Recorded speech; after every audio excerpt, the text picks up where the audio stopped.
Hello nursing warriors, कैसे हो आप सब। आई होप आप सब बहुत अच्छे होगे। अभी अभी आप कॉलेज ज्वाइन किए हो, बीएससी नर्सिंग फर्स्ट सेमेस्टर पे हो और नए बुक्स की स्मेल आ रही है, नए टीचर्स हैं, नए दोस्त हैं और एक कंफ्यूजन भी है आपके दिमाग में। सो डोंट वरी, आज हम लेके आए हैं फर्स्ट सेमेस्टर के 5 धाकर सब्जेक्ट्स जो है anatomy and physiology, psychology, sociology and nursing foundation 1, उनका फुल जादू तोड़ना ब्रेकडाउन। तो बहुत सारे स्टूडेंट्स ये सोचते हैं कि क्या पढ़ें, कैसे पढ़ें, बोरिंग सब्जेक्ट को इंटरेस्टिंग कैसे बनाएं, क्योंकि ये बोरिंग सब्जेक्ट्स क्या होते हैं, पढ़ने में इंटरेस्ट ही नहीं आता है, समझ ही नहीं आता है, और जब एग्ज़ाम के टाइम्स आते हैं तो हम सही तरीके से एग्ज़ाम पे लिख नहीं पाते हैं, जिसके कारण से हमें कम मार्क्स आते हैं। तो नोट्सबुक खोलो, ईयरफोन्स लगाओ और चलो बनाते हैं नर्सिंग का पहले सेमेस्टर को ज़बरदस्त। हर नर्सिंग स्टूडेंट्स को सेमेस्टर 1 पे ये 5 चीज़ें ज़रूर करनी चाहिए, वरना वो स्टूडेंट्स रिग्रेट ज़रूर करेगा। तो ऐसी कौन सी चीज़ें हैं जो हम रिग्रेट कर सकते हैं, सारे स्टूडेंट्स रिग्रेट करेंगे, क्या चीज़ हो सकता है। तो सुनो कि एग्ज़ाम के पहले क्या होता है कि हम सही तरीके से प्रिपेयर नहीं कर पाते हैं एग्ज़ाम को, क्योंकि सिलेबस बहुत बड़ा रहता है और उस सिलेबस को कवर कैसे करें समझ नहीं आता। सारे ऐसे टॉपिक्स रहते हैं जो दिमाग में घुस ही नहीं रहते, हम समझ ही नहीं पाते, एग्ज़ाम पे लिख भी नहीं पाते। तो चलो शुरू करते हैं, उस रिग्रेट को आज हम ख़त्म करेंगे, ठीक है। तो सबसे पहले हम देखेंगे एनाटॉमी एंड फिजियोलॉजी सब्जेक्ट्स के। जैसे कि इसमें हम क्या पढ़ते हैं कि ह्यूमन बॉडी में क्या क्या पार्ट्स है, उसके फंक्शंस, ये हम एनाटॉमी एंड फिजियोलॉजी में पढ़ते हैं। तो सोचो कि आप लोग डॉक्टर के साथ हो और पेशेंट बोल रहा है कि चेस्ट में दर्द है, और आप लोग को ये नहीं पता कि चेस्ट में क्या क्या पार्ट्स हैं, जैसे कि क्या है, हार्ट्स, लंग्स, रिब्स, और बहुत सारे कन्फ्यूजन्स भी है। तो एनाटॉमी एंड फिजियोलॉजी आप लोगों का क्या है, गूगल मैप है, जिसमें हम ह्यूमन बॉडी के सारे पार्ट्स और उसके फंक्शंस को जान पाते हैं कि कौन सा पार्ट्स का क्या फंक्शंस है। एक्चुअल में क्या होता है कि जब हमें टीचर समझाते हैं रहते हैं तो हमें इजी लगता है, हम सही तरीके से समझ लेते हैं, लेकिन जब एग्ज़ाम के टाइम आता है तो हम किस तरीके से उसको प्रेजेंट करें, ये बहुत सारे कन्फ्यूज़न होता है। हम उस टाइम पे भूल जाते हैं कि इस क्वेश्चंस का आंसर क्या होना चाहिए। सो स्टूडेंट्स, उसके लिए आपको टॉपिक को समझना पड़ेगा। जैसे कि एनाटॉमी पे डायग्राम्स होते हैं, है ना, उसको प्रैक्टिस करना पड़ेगा। उस डायग्राम्स की आपको लेवलिंग करना है, सीक्वेंस वाइज अगर आप लेवल करोगे तो आपको इजी तरीके से क्या होगा, माइंड पे बैठ जाएगा, ताकि जब आप एग्जाम पे करो क्वेश्चंस आए। जैसे कि क्वेश्चंस क्या है, right short note on structure and level diagram of heart, इस तरीके से अगर क्वेश्चंस आए तो आपको स्ट्रक्चर्स भी लिखना है। तो स्ट्रक्चर्स कैसे कि सीक्वेंस वाइज में आप लिखोगे कि पहले कौन सा है, सेकंड कौन सा है, थर्ड कौन सा है, स्टेप वाइज सीक्वेंस में लिखोगे, और उसी सीक्वेंस में अगर आप डायग्राम्स को लेवल करोगे तो आप इजी तरीके से उस स्ट्रक्चर के, उस पार्ट्स के आप सही तरीके से लिख पाओगे, ठीक है ना, उसका आंसर क्या होगा, ठीक है। वैसे ही फिजियोलॉजी में क्या होता है कि एनाटॉमी में हम सारे डायग्राम्स देख लिए, फिजियोलॉजी में हम फंक्शंस को पढ़ते हैं, उन सारे पार्ट्स के फंक्शंस को। तो जब फंक्शंस को पढ़ोगे तो रिलेट करके पढ़ना, ताकि इजी तरीके से आपको समझ आ जाएगा। एनाटॉमी और फिजियोलॉजी बोरिंग तब लगता है जब याद करते हैं, जब आप फील करके उसको पढ़ाई करोगे तो इंटरेस्टिंग स्टोरी बन जाता है।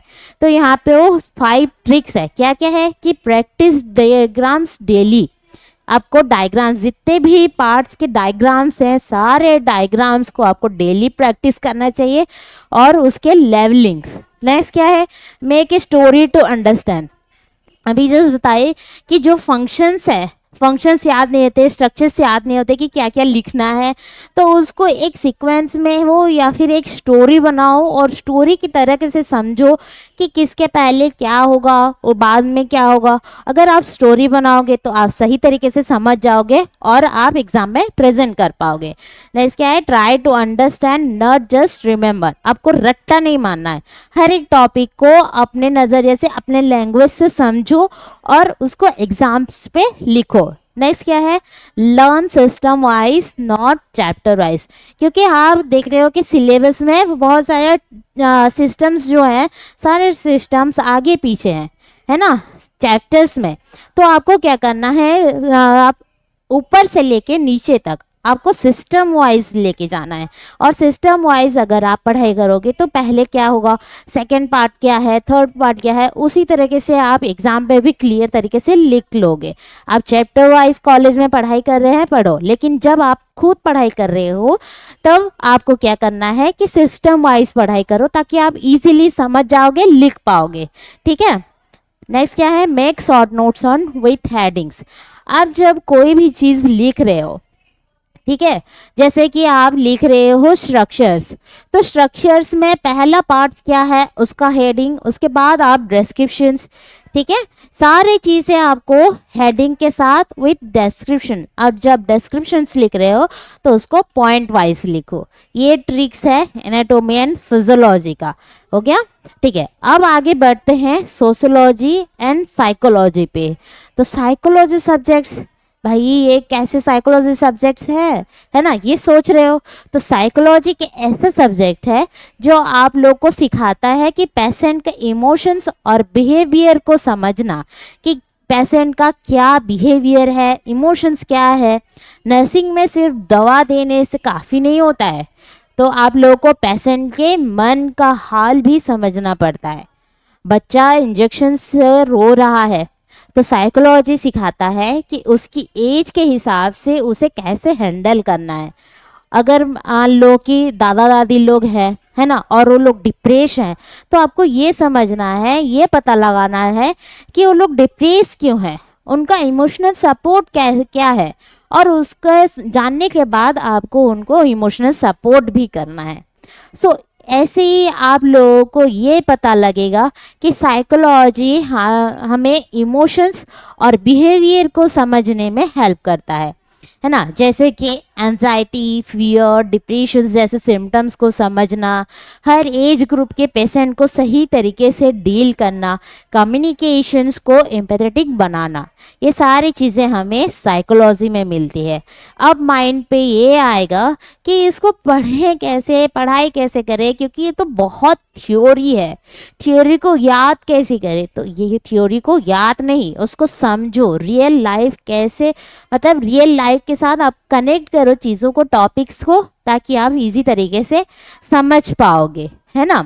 ठीक है, अब आते हैं कि सोशियोलॉजी पे। साइकोलॉजी समझ आ गया कि साइकोलॉजी पे हम बिहेवियर और इमोशंस को जानते हैं। सोशियोलॉजी क्यों इम्पॉर्टेंट है, तो सोशियोलॉजी ये सिखाता है कि हर पेशेंट के सिर्फ एक बॉडी नहीं होता, वो एक पूरी सोसाइटी के हिसाब से ही होता है, हिस्सा होता है उसका हिस्सा। जैसे कि सोसाइटी में आप हो तो बहुत सारे कल्चर्स हैं, रिचुअल्स हैं, ये सारी चीज़ें आपको सोशियोलॉजी में मिलता है। और ये सारी चीज़ें क्यों इम्पॉर्टेंट है, तो जिसका सारे जितने भी सारे लोग हैं सबका कल्चर्स अलग है, बिलीफ सिस्टम अलग है, और वे ऑफ लाइफ भी अलग होता है। तो नर्सिंग में कई बार आप ऐसे पेशेंट से भी मिलोगे जो ट्रीटमेंट मना करते हैं, जैसे कि ट्रिबल पेशेंट्स को आईवी ड्रिप से डर लगता है। ट्रिबल पेशेंट यानी कि जाओगे कहीं गाँव वहाँ पे जाओगे तो वो लोग सोचेंगे कि ये क्या इंजेक्शन्स है, ये क्या मेडिसिन दे रहे हैं।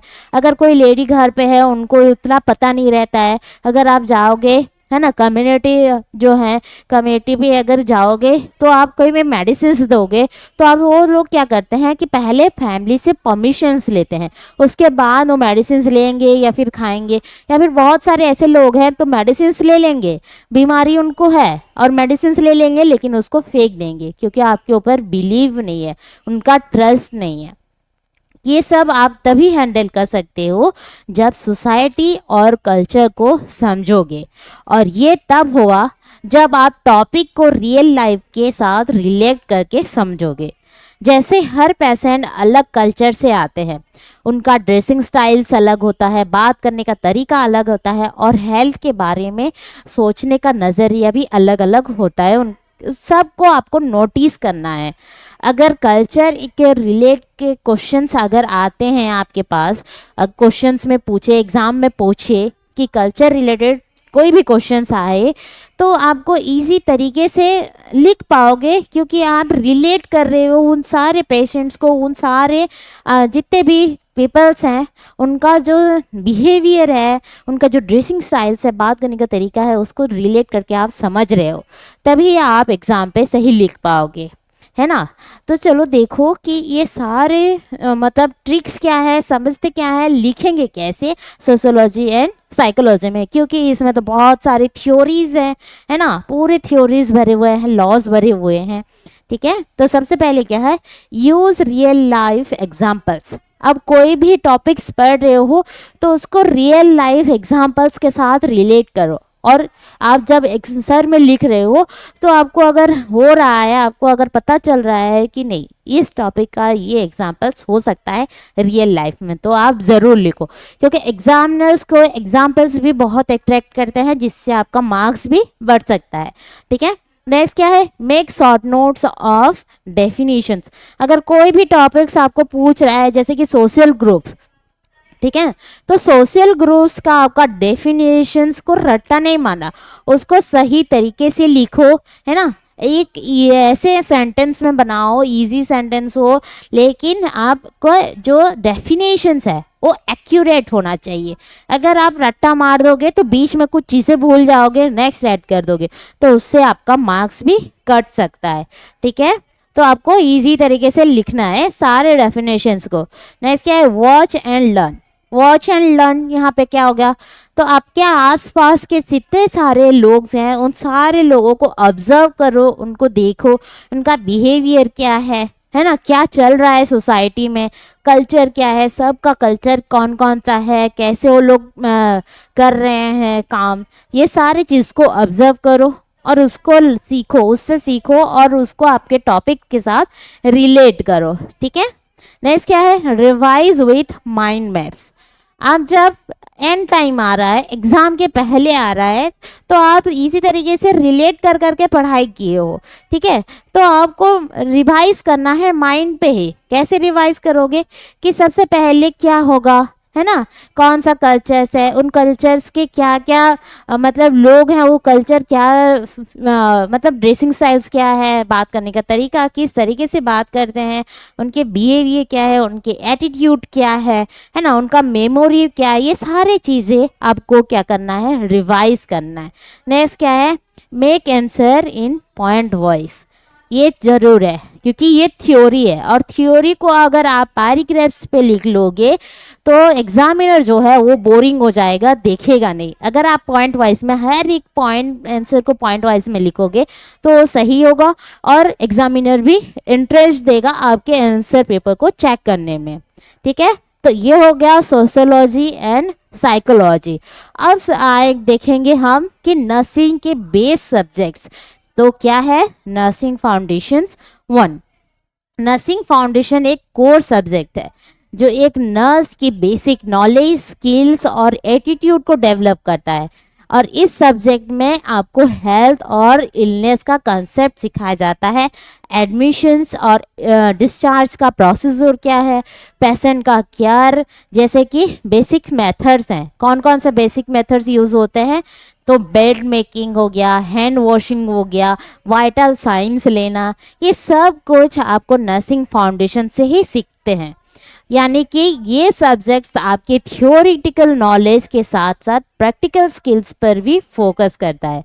जब अगर आप कोई भी सब्जेक्ट के सारे टॉपिक्स के ऊपर नॉलेज नहीं रखते तो आप हॉस्पिटल पे प्रैक्टिकल कैसे करोगे, है ना। उस टाइम पे याद नहीं होगा कि किस स्टेप्स के बाद क्या है, जैसे कि हैंड वॉशिंग्स, है ना, कैसे उसके स्टेप्स हैं, तो फर्स्ट स्टेप क्या है, लास्ट स्टेप क्या है, ये चीज़ें आपको स्टेप को याद करना होगा कि आप क्या क्या स्टेप्स हो सकते हैं, बेड मेकिंग कितने टाइप्स के हैं, ये सारी चीज़ों को आपको याद करना है। क्योंकि जब अगर आपके पास डॉक्टर्स है और डॉक्टर्स ने बोला कि वाइटल चेक करो, है ना। तो वाइटल चेक कैसे करना है, उसका प्रोसीजर आपको पता नहीं होगा तो आप चेक कैसे करोगे, तो आपको एम्बेरस फील होगा कि अच्छा नहीं लगेगा यार, मेरे को ये चीज़ नहीं आता, मैं ये उस टाइम पे पढ़ाई क्यों नहीं की, ऐसे चीज़ें बहुत सारे दिमाग में उस टाइम पे आने लगेंगी। तो ये सारी चीज़ें आपको नर्सिंग फाउंडेशंस 1 में ही सीखना मिलेगा। तो इसको सही तरीके से समझो, क्योंकि ये आपके प्रैक्टिकल्स लाइफ में, हॉस्पिटल लाइफ में बहुत काम आएगा। ठीक है, तो चलो देखो कि यहाँ पे वो ट्रिक्स क्या क्या है। सबसे पहले क्या है, अंडरस्टैंड बेसिक नर्सिंग प्रोसीजर। जितने भी सारे नर्सिंग प्रोसीजर है उसको सही से समझो, रट्टा नहीं, समझना है। अगर रट्टा मार दिए तो भूल जाओगे एग्जाम के टाइम में, अगर समझोगे एक के बाद एक स्टेप्स वाइज समझोगे तो और इजी होगा, आप लोग सही से याद करोगे। नेक्स्ट क्या है, learn nursing terms with meaning. जितने भी टर्म्स है, ठीक है, जैसे कि बेड मेकिंग का जो टाइप्स है उस टाइप को लेके एक ट्रिक बनाओ ताकि आप पता चले कि कितने टाइप्स का है। हैंड वॉशिंग का स्टेप, हैंड वॉशिंग का स्टेप जब आप कर रहे हो तो अपने हाथ पे प्रैक्टिस करो कि पहले सबसे पहले क्या स्टेप्स होते हैं, क्यों कर रहे हैं, उसका इम्पोर्टेंस भी, ये सारी चीज़ें आप सही तरीके से समझो, उसका टर्म्स समझो, उसके मीनिंग्स भी समझो। ठीक है, नेक्स्ट क्या है, practice answer writing with points. जो भी आप आंसर लिखोगे उस सब को आपको पॉइंट्स पे लिखना है, ठीक है, ना कि पैराग्राफ्स पे। नेक्स्ट है revise common procedure with step. अभी जो बताई कि जितने भी सारे प्रोसीजर्स हैं उसको स्टेप वाइज फॉलो करो। ठीक है, स्टेप, पहले स्टेप, मान लो आपको फ्लो चार्ट्स भी यूज करते हो कि यहाँ पे जो है flow chart to easy understand, जितने सारे स्टेप्स हैं पहले लिस्ट कर लो कि ये स्टेप्स हैं, इतने सारे स्टेप्स हैं, और उस स्टेप्स को एक फ्लो चार्ट तरीके से बनाओ और उसके बाद उसको आप ब्रीफली एक्सप्लेन भी कर लो, है ना, ताकि आपके एनालिस्ट भी हो जाए और एनालिस्ट के साथ साथ और उसका डिस्क्रिप्शंस भी मिल जाए।